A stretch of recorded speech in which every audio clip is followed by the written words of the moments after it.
What's up, everybody, and welcome back to another podcast episode with Makaiza. Mind is Matter.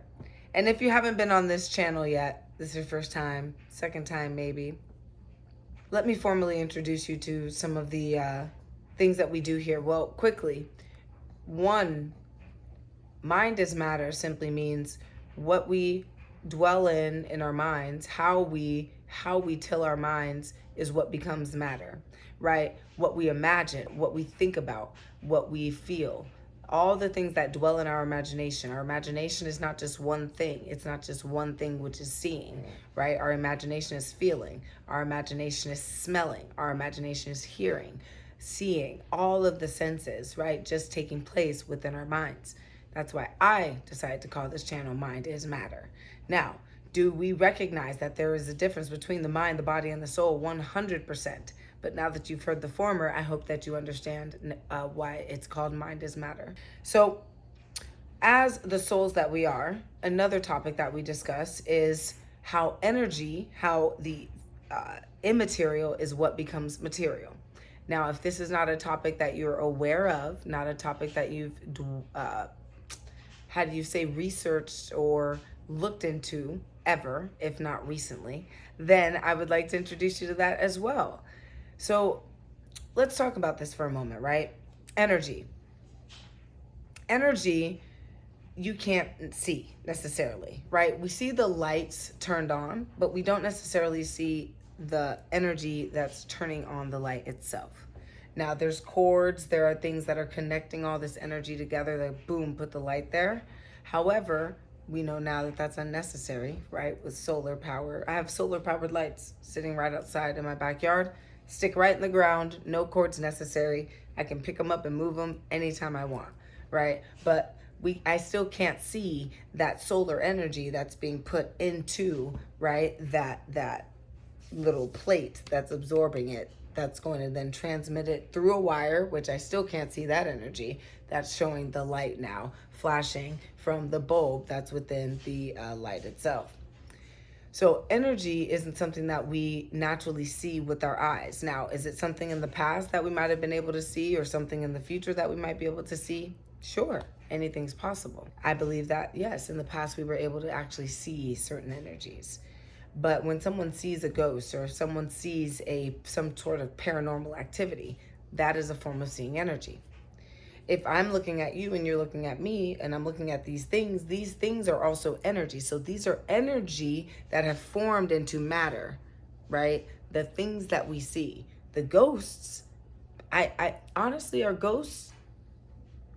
A ghost might actually be matter. Yeah, it might be drawing from the particles in the air or something to form itself. Who knows, right? So I'll leave that out for now. But when it comes down to the things that we see, we can taste, touch, feel, and smell. Those items right there, these things, these are energy that's manifested into matter, into finite particles. Waves that have collapsed into certain particles, and these particles are now vibrating at a particular speed to keep this particular set of matter in its form, right? Now, matter can be manipulated. We can manipulate matter more easily than we can fathom right now, just because of who we have been guided by in this society up until this point. Now, moving on, we can't see energy, right? Itch my back. We can't see energy, and what energy just so happens to be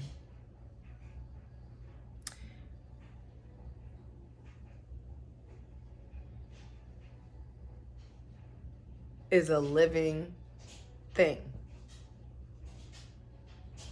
Energy is alive. Energy is totally alive.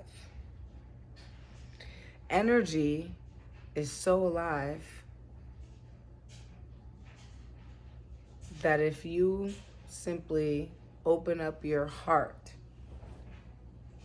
and you allow your heart to expand, You can feel a rush, a flow of some sort of living thing. You can feel that it's alive. You can feel that it has an intelligence, that it's not just movement. It's not just a chair, right? It's not just,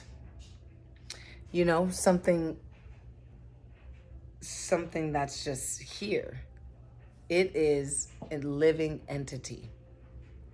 And the more that we're able to harness energy, because we have an unlimited ability to harness an unlimited amount of energy. That's what we're here to do. There's more synapses that occur in your brain. There's more cells and atoms in your body.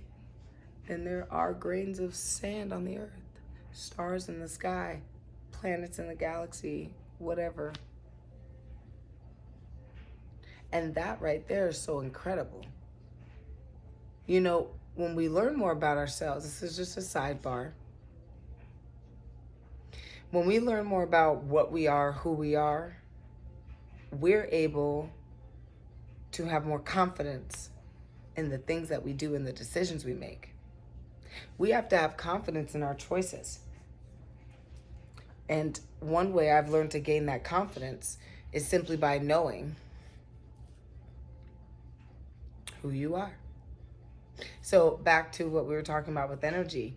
And as this living entity that energy is, it is speaking to you all the time. If I told you to feel the space that's around your head, to feel the space that is around your head, you can feel it, can you not?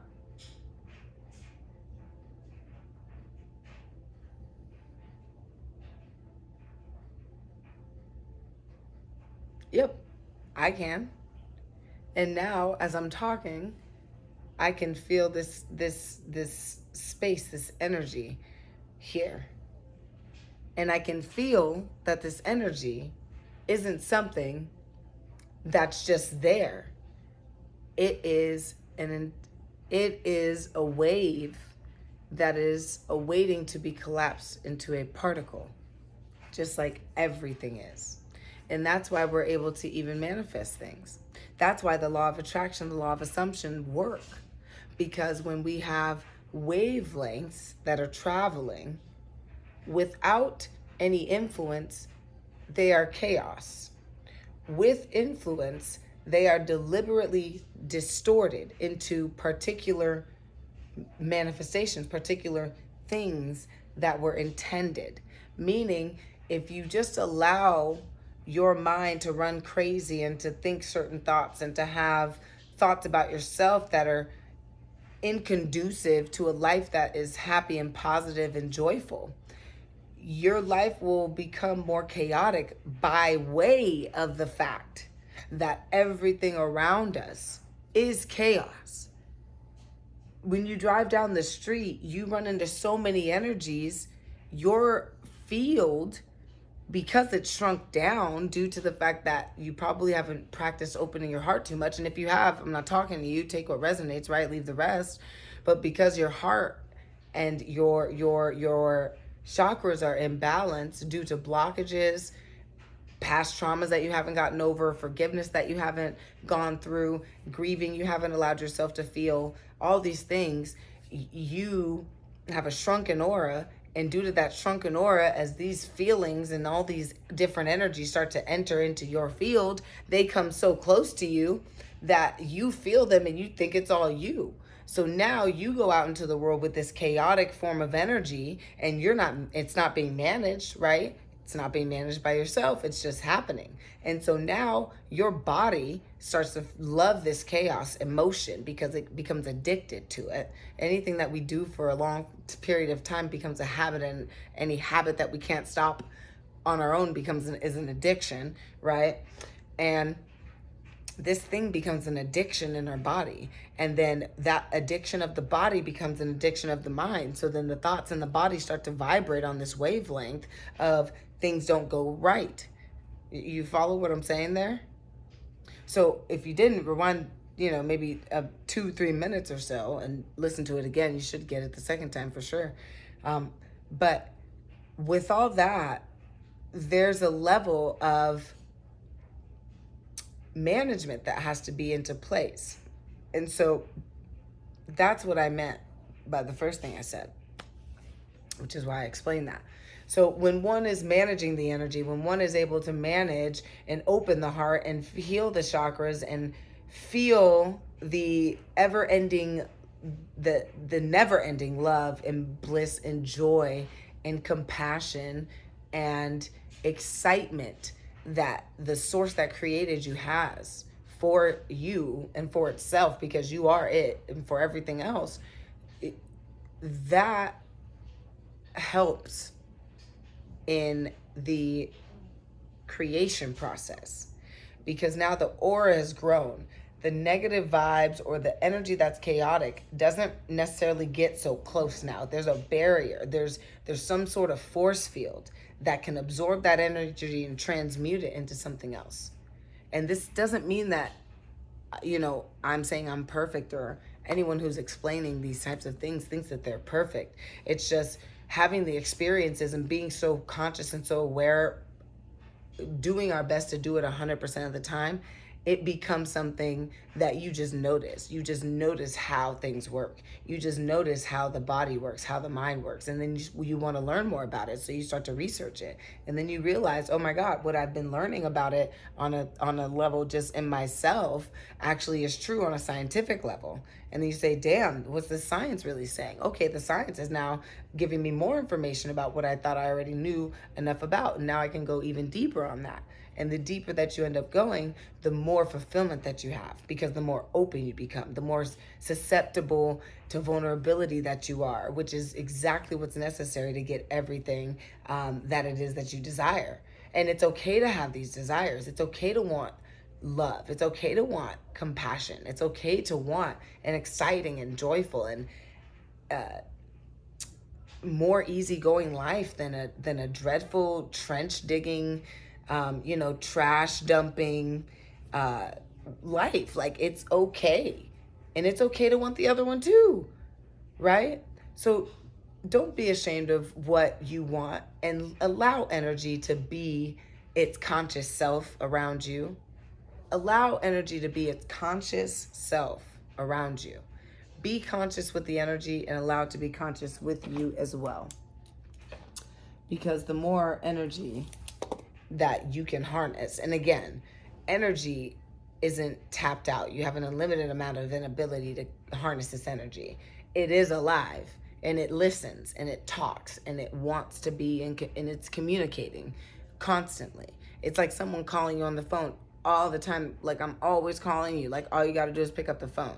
All you got to do is pick up the phone, and then you're going to hear the exact message that you've been asking to hear, right? Pick up the phone by opening up your energy, opening up your heart, opening up to the energy around you. Try to feel the space around you, right? As you're sitting, if you're watching television or eating a meal, try to feel the space around you. Feel what that feels like, because that also gives you the understanding that you are not your feelings, you're not what you feel. And then you start to understand, and this is going very deep for some people, so if this isn't resonating with you right now, don't worry. This is maybe planting a seed or something. But even deeper, you start to understand, you start to resonate with, hey, remember when I was sitting eating dinner and I felt that something was not me, but it was in contact with me and affecting me? If you're in a situation with a person and you're not even speaking to this person, but you feel some type of energy shift, and you're like, why do I feel like all of a sudden? You're like, oh wait, remember when I was sitting down, I felt something, and it wasn't me, but I felt like it might have been me, it could have been me, but it wasn't. Then you start to realize other people's energy actually does affect how you feel. And you don't realize that shit until you actually start to notice it. So that's just one practice that you can do to see how other people's energy affects you and to not allow it to affect you. Because once you know something, you're not then running that program anymore. You are now above the program, the observer of the program, and you can now tweak the program to be what you want instead of what it has been. Now, this has been a long, pretty deep video. I hope you enjoyed it. This has been Makaiza, Direct Sunlight, and Mind is Matter, baby. This has been, I guess, an introduction into a little bit of Mind is Matter. If this is your first time, once again, on the channel, I appreciate the likes and subscribes. Either way it goes, just know that as far as you can take yourself in terms of understanding energy and things that you cannot see, you will become more of a master of this realm, because this realm is all created out of things that were unseen to begin with. This entire realm, this entire existence was created out of things that were not yet seen. And everything that is created is something that was not yet seen that is now seen. Your phone, this pillow, which had my cord on it. This pillow, right? This shirt, this hair, that's, you know, cute, but it's not real hair. So like, who came up with this? Everything here, this pen, like everything came from inside of the imagination and then became a reality. So keep your imagination alive and strong. Keep yourself alive and well. I love you more than you know. And I'll see you guys very soon. Mwah.